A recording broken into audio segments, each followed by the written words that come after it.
एक दिन भगवान ने अपने छोटे छोटे बाल गोपालों को लेकर के कहा कि चलो आज कहीं घूमने चलते हैं। एक सुंदर बगीचे में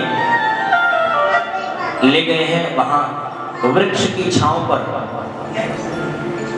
भगवान आराम करने लग गए हैं। बाकी जितने बाल गोपाल थे वो गेंद खेलने लग गए। एक बालक ने गेंद इतनी जोर की मारी कि वो गेंद जाकर के कुएं में गिर गई।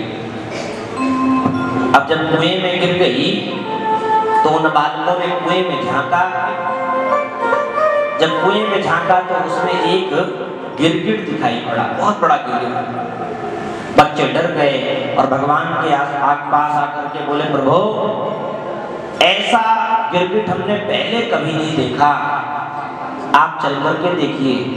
भगवान पहुंचे हैं और जैसे ही भगवान ने उस गिरगिट के शरीर पर अपना हाथ स्पर्श किया है, अपना हाथ लगाया है, वैसे ही उसका शरीर छूट गया और दिव्य पुरुष के रूप में वो प्रकट हो गया और परिचय देने लग गया। नृगो नाम नरेंद्रोहम इक्ष्वाकुतनयः प्रभो दानिष्वाख्यायमानेषु यदि ते कर्णमस्पृशम्। अब देखिए कैसे परिचय दे रहा है, मानसिकता देखिए, भगवान के सामने खड़ा है फिर भी कह रहा है कि प्रभु मैं इक्ष्वाक कुल का राजा, मेरा नाम ऋग है। अगर दानियों की नाम श्रृंखला आपने सुनी होगी तो दानियों में सबसे बड़ा नाम अगर किसी का आया होगा तो वो मेरा नाम आया होगा। पृथ्वी के अणु अणु को कोई गिन सकता है, बारिश की बूंदों को कोई गिन सकता है, शरीर के बालों को कोई गिन सकता है, लेकिन हमने इतना दान किया उसको कोई नहीं गिन सकता। असंख्य हमने दान किए हैं। भगवान ने कहा भाई फिर गिरगिट क्यों बन गए? बोले मैंने इतनी गायों का दान किया है। बोले जब इतनी गायों का तुमने दान किया है तो कोई बूढ़ी गायों का दान करते रहे होगे, बिना दूध देने वाली गायों का दान कर रहे। बोले नहीं नहीं, पयस्विनी तरुणी शील रूप गुणोपपन्नाः कपिला हेमशृंगीः न्यायार्जिता रूप्यखुराः सवत्सा दुकूलमालाभरणा ददावहम्।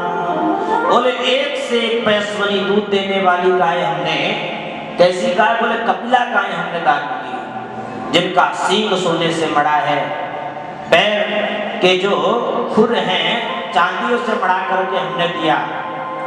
बोले भाई फिर तुम गिरगिट कैसे बन गए? बोले ऐसा हुआ कि हम दान करते रहते थे गायों की। एक दिन क्या हुआ कि किसी ब्राह्मण को हमने दान की गाय और वो गाय हमारे गौशाला में आकर के मिल गई और वही गाय उठा करके हमने दूसरे ब्राह्मण को अगले दिन दान कर दी। अब ब्राह्मण दान लेकर तो गया और जैसे ही गया तो रास्ते में वो जिस ब्राह्मण को मैंने पहले गाय दी थी, जो गाय मिली थी, वही ढूंढते ढूंढते आ गया और उसको ये गाय मिल गई। उसने कहा ये मेरी गाय है, इसने कहा हमारी गाय है। बोले तू चोर है। उसने कहा नहीं, मुझे राजा ने दिया है।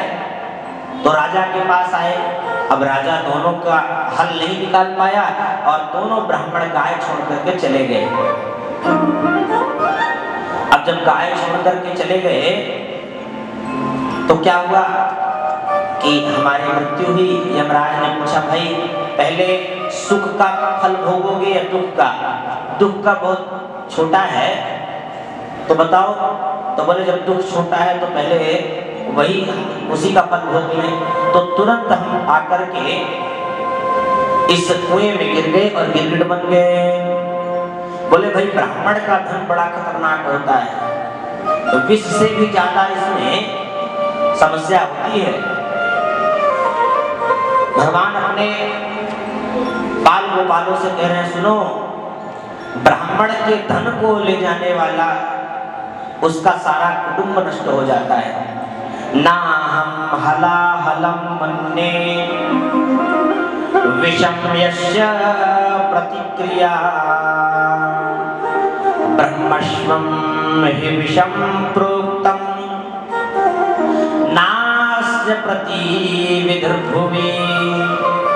अरे आग की ज्वालाओं में कोई कूद जाए मैं उसे बचा लूंगा, कालकूट विष कोई पी जाए फिर भी मैं उसे बचा लूंगा, लेकिन ब्राह्मण के धन को जो खाएगा उसे मैं नहीं बचा सकता, क्योंकि जो ब्राह्मण विरोधी है वह मेरा विरोधी है। अन्यथा मेरी सदंडभाग। तो जो मेरी इस ब्राह्मण सेवा का उल्लंघन करता है मैं उसे स्वयं अपने हाथों से दंड देता हूं। इस प्रकार भगवान ने अपने बच्चों को ब्राह्मणों के प्रति खूब आकर्षित किया है।